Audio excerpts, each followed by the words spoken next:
This is your girl B, and you have now entered the chat.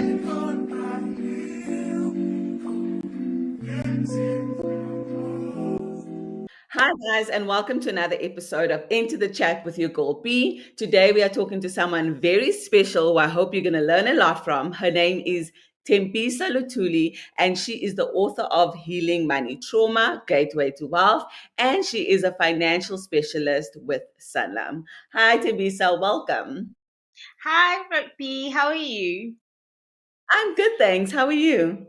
I am so excited. Thank you for having me, and I cannot wait to have this conversation with you.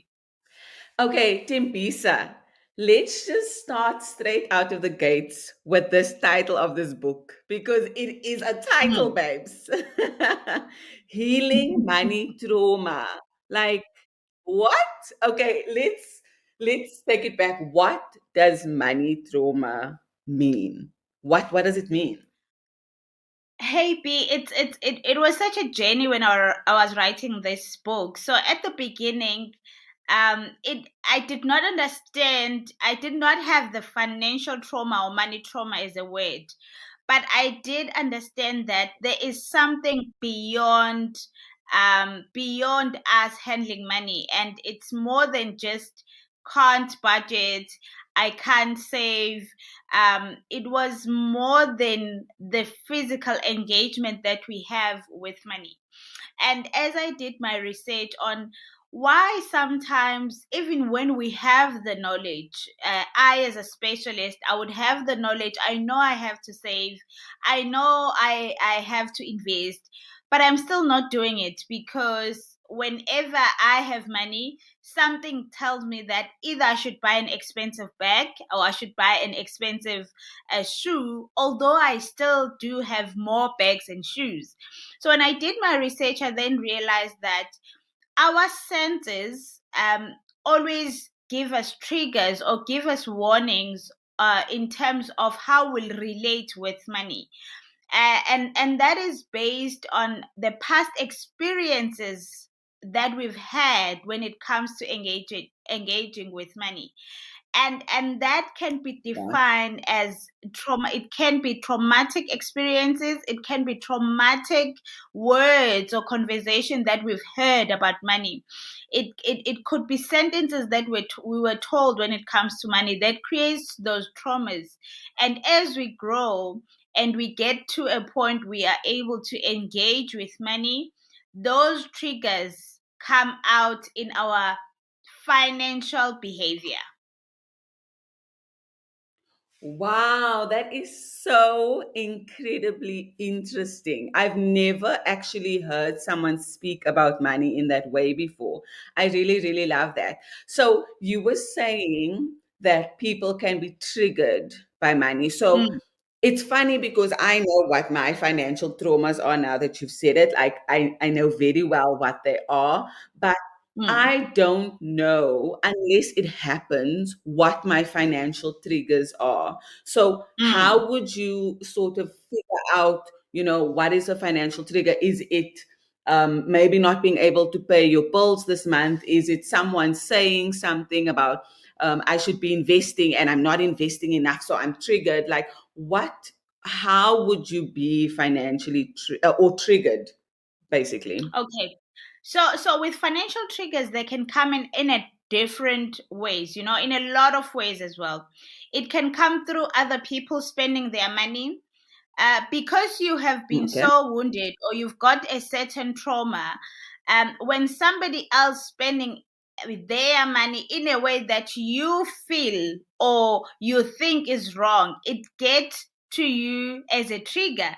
When somebody is spending their money on expensive cars, but because you have a trauma that buying expensive thing is a waste of money, you get triggered. Events can trigger you. You being broke maybe just for the period of time triggers you maybe to a point where you really suffered and you were in poverty. Triggers so can come in a different, in different formats. Even a financial advisor, when they're trying to tell you what to do in order to sort your finances can be a trigger, and that could be based on the experience that you've had with previous financial advisor or a family member might have experienced. So we can experience many triggers along the way.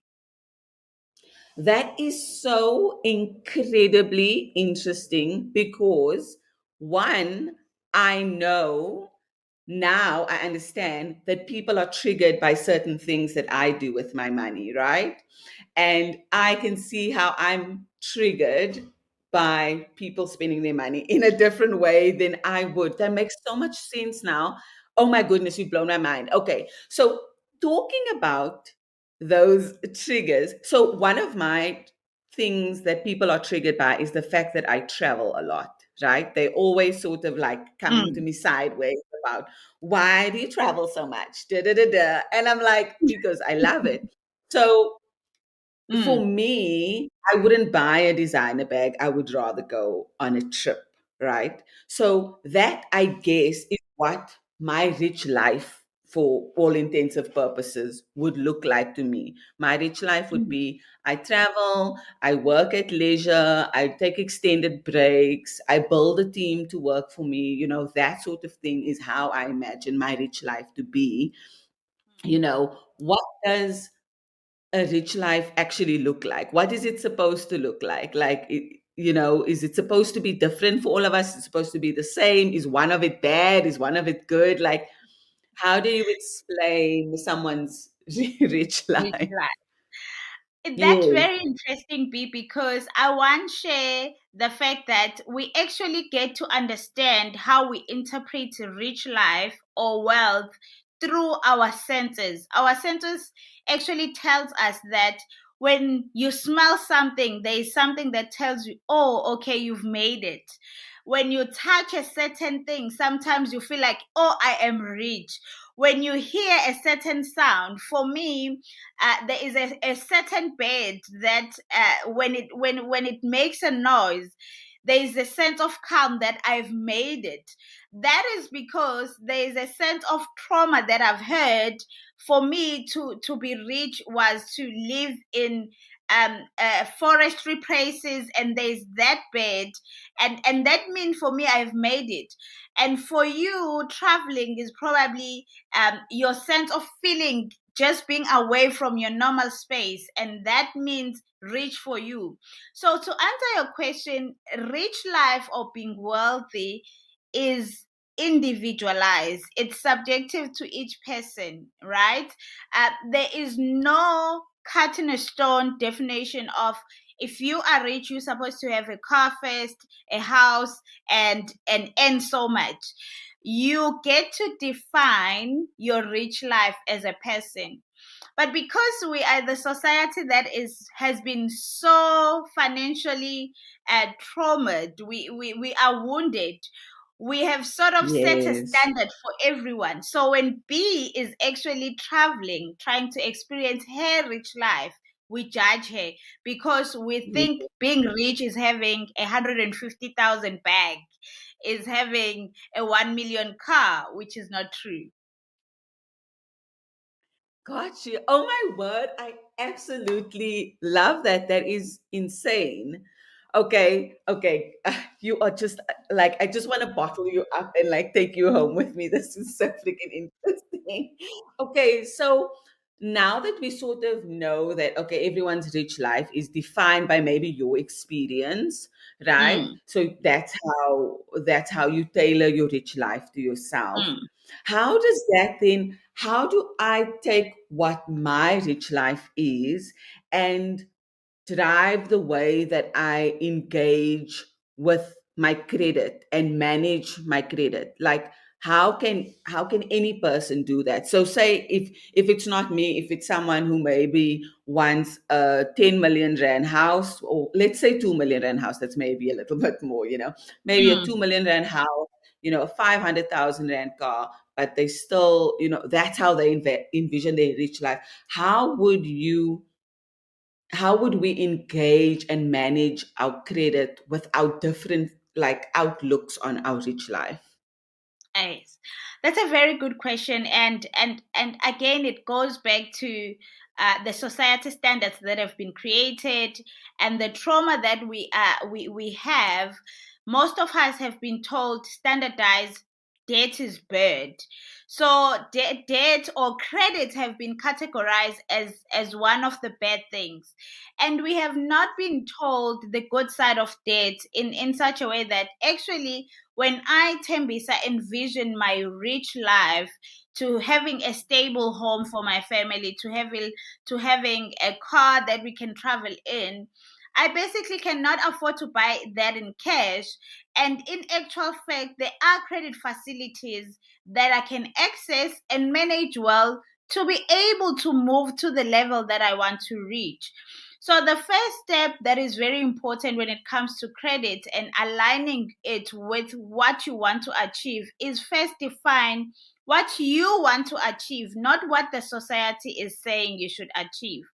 Look at then how much can I afford. So if I then take credit, what will it mean for my life now? What will it mean for my life in the long term? And how can I use that credit to actually uplift and level up my life? Look at ways that you qualify for such a credit. But we need to have another view of how credit can actually help us achieve our rich life or our wealthy life. Yes, that is so interesting because, like, you are completely right when you say it's all sort of traumas that we grew up with, or certain ways that we grew up. Like in my mind, my dad always said to me, "Don't have debt," even though he would still make date, but he was Yes. telling me, "Don't date." Do you know what I mean? So it's like it's a Hmm. little bit of like a two, it's sort of like Love hate ironic. Like so, relationship. It's a love hate relationship.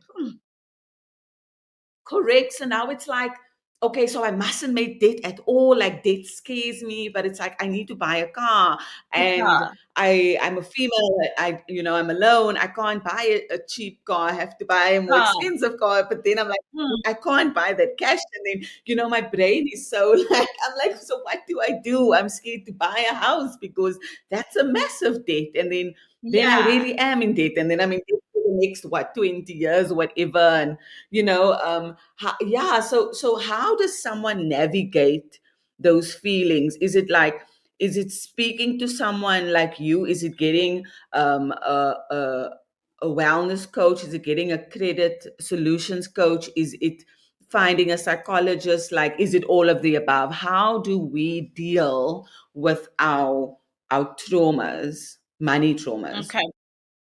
The biggest step, I do mention this in the book as well, that the biggest step in healing your financial traumas, and the first important step is acknowledging that you've got a trauma, right?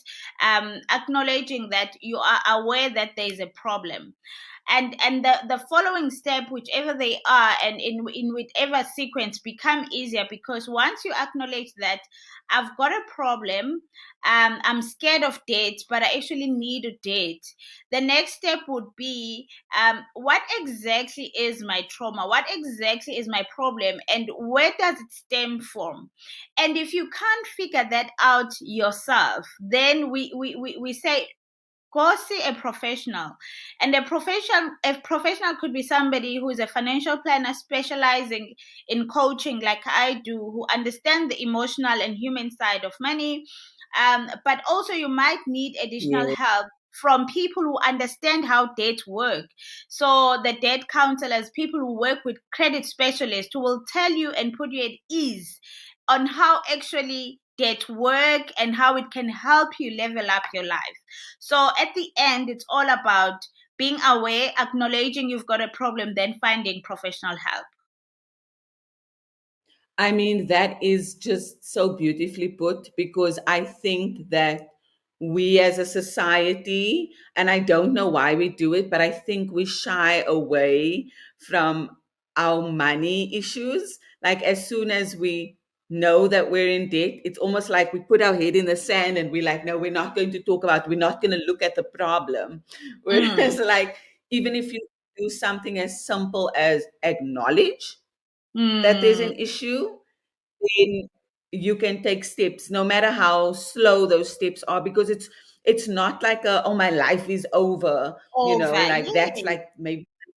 Yes, like there is a way that you can work through that and then get to a place where you've not just worked through it, where you can actually access credit and, like, live your best life and your richest life, and not, be scared of debt, and, live fully, I think. What would you say?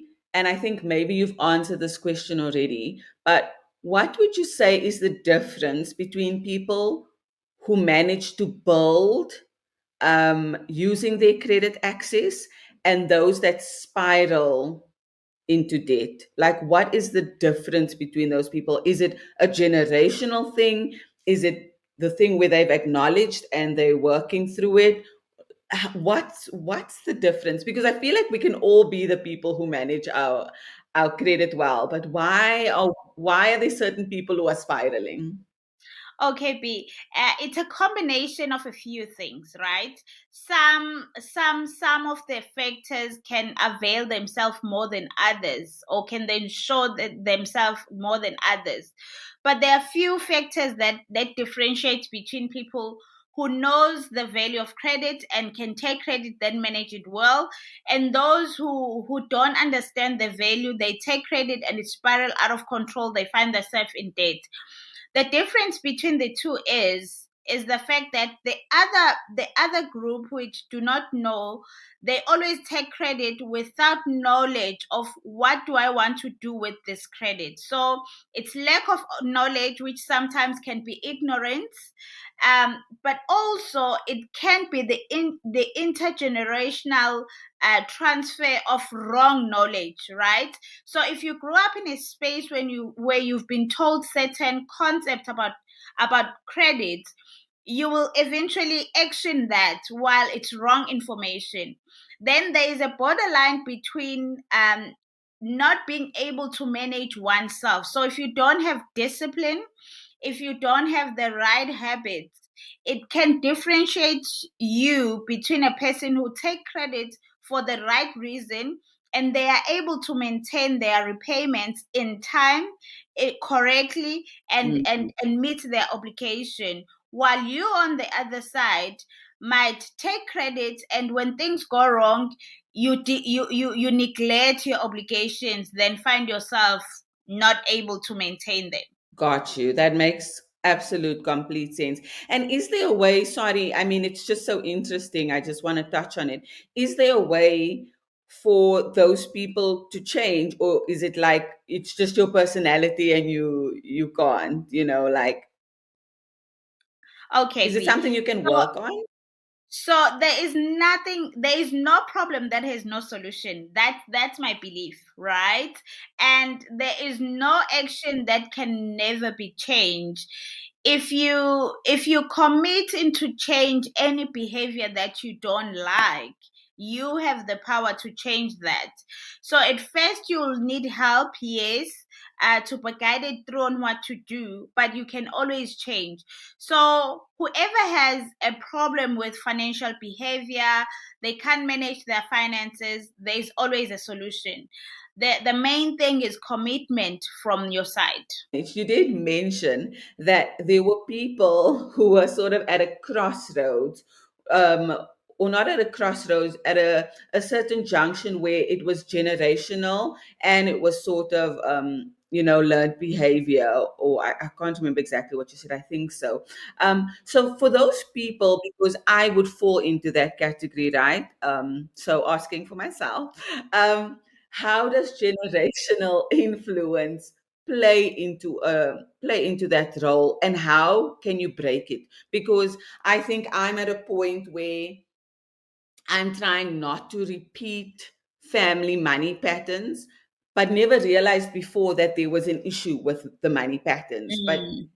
now, as I'm like, you know earning more money, or becoming more of an adult, I suppose, whatever that means, and dealing with money more, I realize that maybe There were money patterns I don't want to repeat and I want to be better. How does someone break those patterns? Because I mean, it's my whole life, and now I, Yes. want to change it in my 30s.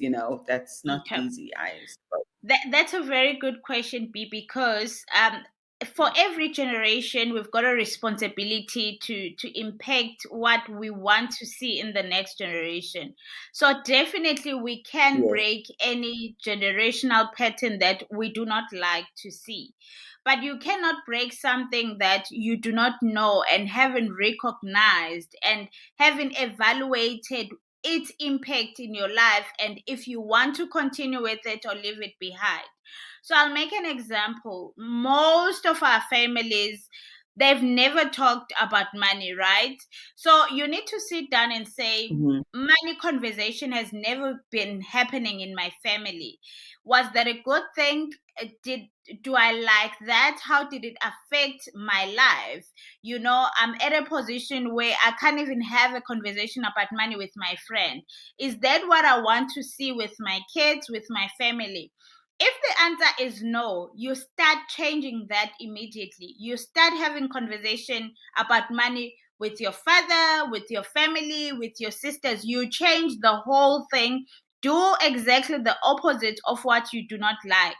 If the family pattern was, we don't save in this household, we see as we go, evaluate that pattern and say, was this a good pattern? Did it bring positive change? If it's no, then you start doing the opposite. Okay, you say, IB will not continue with this person. That means I will start saving. I will do my grocery list if it wasn't something that was done. So we all have the power to change what we want to see in the next generation and leave all the patterns that were not beneficial to us. Correct. So you're basically creating a new money mindset, is Yes, what you're saying for yes. yourself. I mean, I think there's so many questions I want to ask you, but I think you've really given us some like really great things to think about. Maybe just so now we've created this new money mindset, right? How can that help us to gain wealth? Now we're like, okay, cool, we're gonna get ourselves out of the debt, or whatever it is, or just change our patterns so that we can be wealthy. How is that like what's the first step? What are we doing different now that we have a new money mindset? Okay, B, that's very interesting. So, with the new mindset, I think it's very important to acknowledge that when you've got a new mindset about money, you acknowledge that you are not in competition with anyone, but in competition with yourself. You acknowledge the fact that there is no big money, there is no small money. All money is valuable. So saving will not start when you earn a certain salary. Saving and investing will start as you start working with whatever that you have. It could be a 10 rand a day, it could be 1,000 a month. It's still valuable. New money mindsets will tell us that we have this conversation and we learn from each other. We learn different ways because there is no one way of creating wealth, right? We also learn that there is no Gotcha. one size fits all. Wealth is subjective to us. And that means you need to define your own wealth. So, what does money means to you? What does wealth mean to you? Then you are able to achieve it. Got you. That is mind blowing. I really, really appreciate having you here. You've given me so much food for thought. I'm sure everyone that's listening probably just wants more because I want more. Thank you so much, Thembisa. It is my pleasure, B. Guys, just like Timbisa was saying, let's start shaking things up and start gaining our new money mindsets and just do better with our cash. And I just want to thank Timbisa one more time for being here and entering the chat with us. We are now going to exit the chat. Thank you so much for watching, and I'll see you soon. Peace.